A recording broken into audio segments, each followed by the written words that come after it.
Down है वो, या फिर याद दिलाने वाले ने सही तरीके से याद नहीं दिलाया, अच्छे तरीके से याद नहीं दिलाया। सबसे बुरा आदमी, ये हम बात कर चुके हैं रिपीटेशन, और रिपीटेशन होनी चाहिए। सबसे बुरा इंसान जो दुनिया में गुजरा है, आज भी गाली है, कोई उसके नाम पे अपने बच्चे का नाम नहीं रखता, वो कौन है? फिरौन।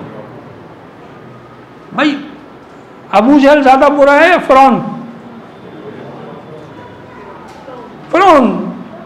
अबू जहल यानी कि इस दोनों का लेवल करें तो वो अल्लाह को मानता था लेकिन शेक करता था, ये तो कहता था मैं ही अल्लाह हूं। इससे बड़ा क्या होगा भाई? तो हजरत मूसा को अल्लाह ताला ने कहा कि फिरौन के पास जाओ और उसको डराओ, शायद वो डर जाए।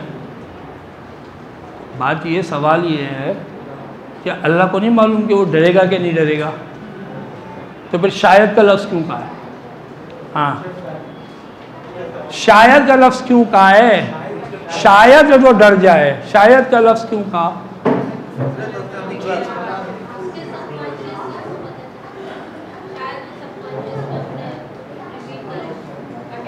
अल्लाह को तो पता है ना कि वो नहीं डरेगा, कंफर्म पता है, तो शायद का लफ्ज़ क्यों कहा?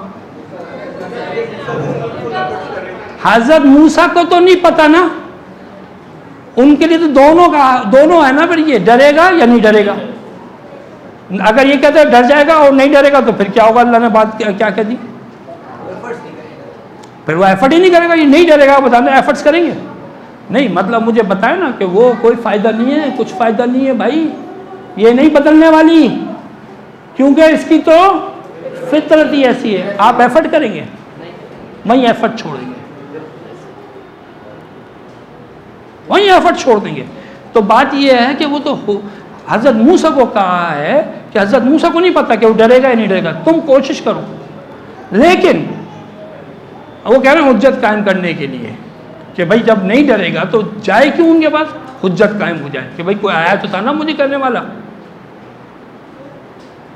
और साथ में ये कहा कि लेकिन बात करना नरमी से, बात करना नरमी से।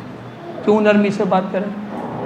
मैं तो हक बात करता हूं, चाहे किसी को बुरी लगे या अच्छी लगे भाई,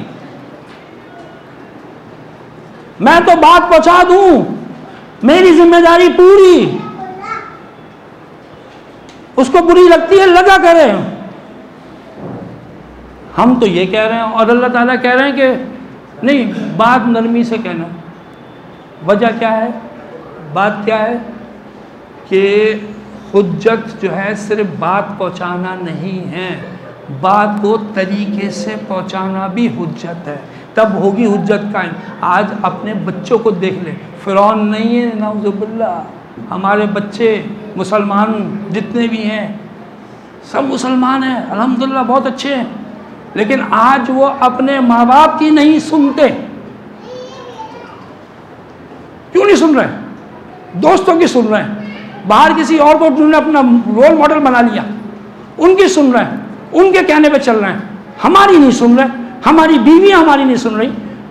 और जब वो औरतों की वर्कशॉप होती है तो जब वो मैं बात करता हूँ, वो शेयर ज़रूर करें घर जाके, तो वो घर जाके अपने शौहर से शेयर करती हैं,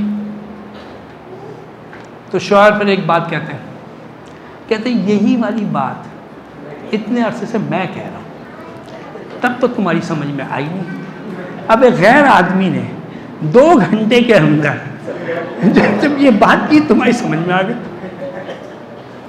जबकि आप जो हैं वेरी वेरी इंपॉर्टेंट पर्सन हैं उसके लिए। एक बाहर अजनबी की कोई वैल्यू नहीं है, वैल्यू तो आपकी है। सब कुछ करने के बाद आप ही के साथ रह रही है, सब कुछ सह रही है आप, क्योंकि वैल्यूबल है। तो फिर आपकी बात क्यों नहीं समझ में आ रही? उसकी एक वजह जो सबसे इंपॉर्टेंट है, जो बच्चे भी यही कह रहे हैं और बीवियां भी यही कह रहे हैं और बॉस मातहत भी यही कह रहे हैं, सब यही कह रहे हैं कि बात का करने का तरीका सही नहीं है। बात अगर सही भी कह रहे हैं लेकिन तरीका ऐसा होता है कि दिल ही नहीं चाहता करने का। सही कह रहा हूं, गलत कह रहा हूं?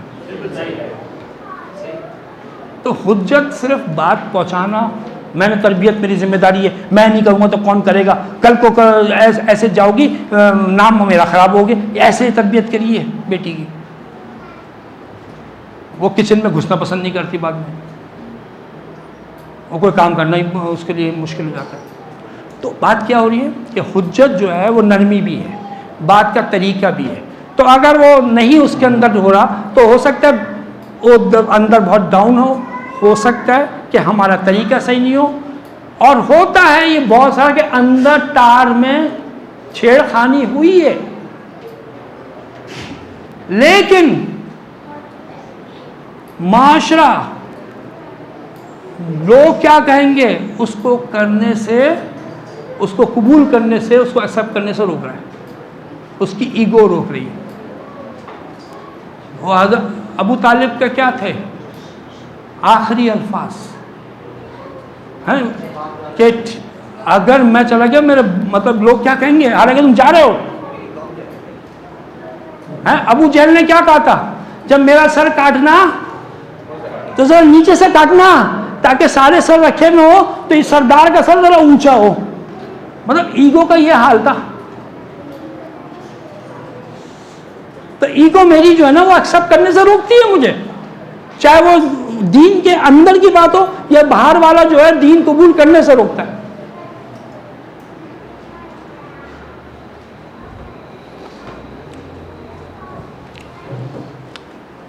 यहां पे ये बात क्लियर है?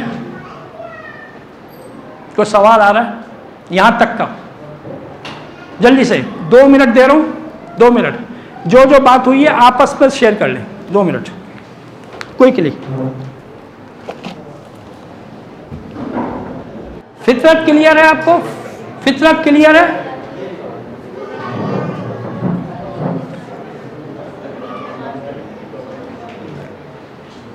आ जाए, आ जाए। अब एक बात की समझ लीजिए, जितने भी जज्बे हैं आपके अंदर ये हर वक्त एक्टिवेट तो नहीं होते। ये कब एक्टिवेट होते हैं, कब होते हैं, किस तरह होते हैं, किस बुनियाद पर होते हैं? ठीक है ना? हाँ, तो मैचिंग होती है, लेकिन उस मैचिंग पे कौन सा जज्बा एक्टिवेट होगा? मैचिंग क्या है, क्या मैचिंग से जरूर? बात यह है एक ही सिचुएशन होती है, एक ही सिचुएशन है, आपका कोई और जज्बा एक्टिवेट हो रहा है, किसी का कोई और जज्बा एक्टिवेट हो रहा है, तो सबका तो एक ही होना चाहिए ना।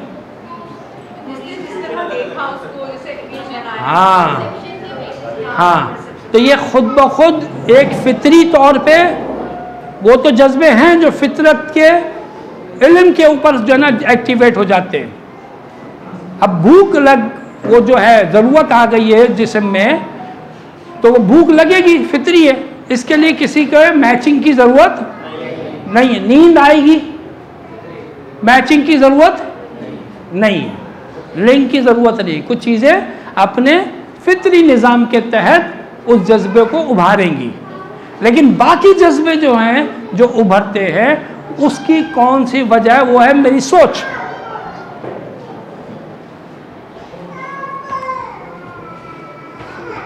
सोच, और हर जब भी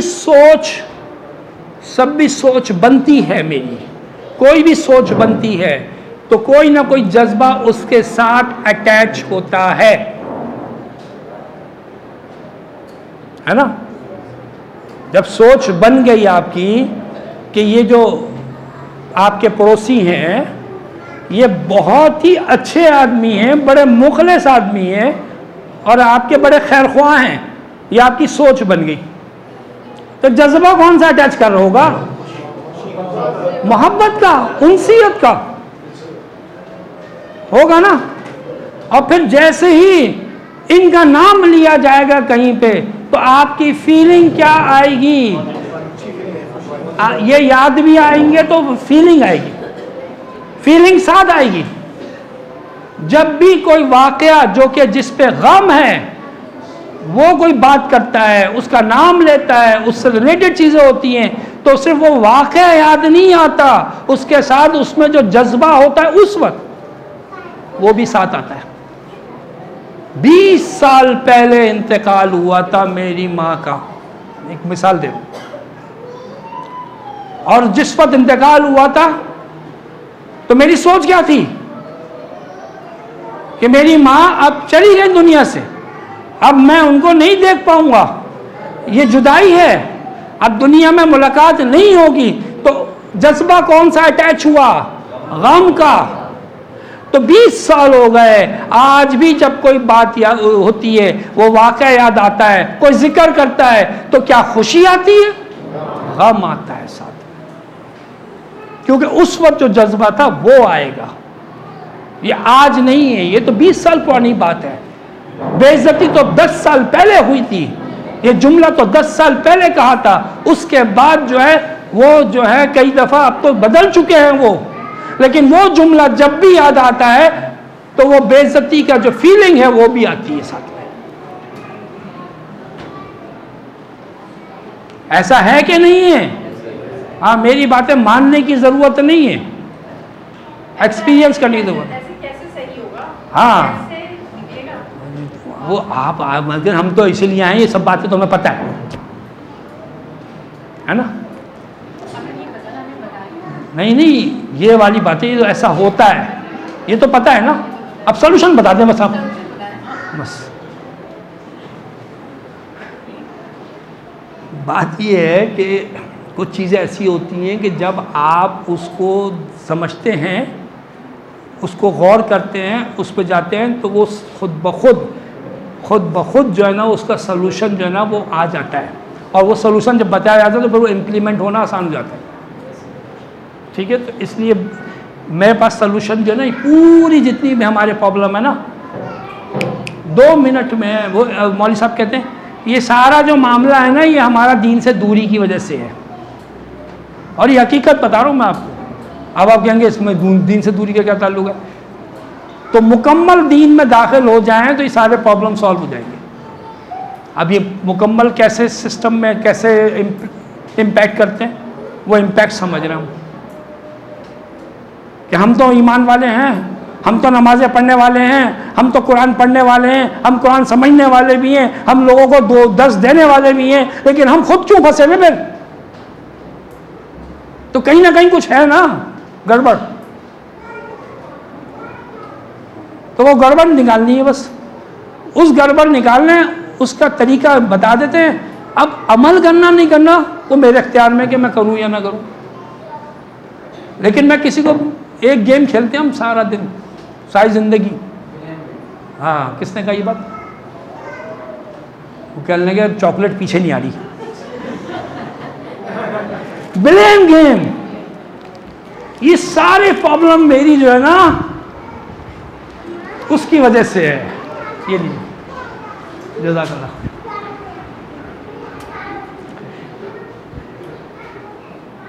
देखिए, मैंने आपसे एक बात कही थी, आप अगर आई थी नहीं थी पहले सेशन में, एक मैंने क्वेश्चन छोड़ा हुआ है आप लोगों के पास कि अगर ये वर्कशॉप मैं जापानीज़ में कराऊं और आपको कुछ भी समझ में ना आए, लेकिन तवज्जो आपकी रहे, तो भी आपको फ़ायदा होगा। तो आप इसलिए बेफिक्र रहें, अगर सलूशन ना भी बताऊंगा तब भी फ़ायदा हो जाएगा इंशाल्लाह। लेकिन सलूशन आ रहे हैं, सलूशन पार्ट 2 में है, पार्ट 1 में नहीं है। पार्ट 1 में रीजंस हैं, सारे सिस्टम हैं। अच्छा जी, आइए, तो ये जो जज्बात हमारे एक्टिवेट जो होते हैं वो हमारे नज़रियों से चलते हैं, हमारे बिलीफ सिस्टम से चलते हैं। नज़रिया क्या है? जल्दी से क्विकली, नज़रिया क्या है?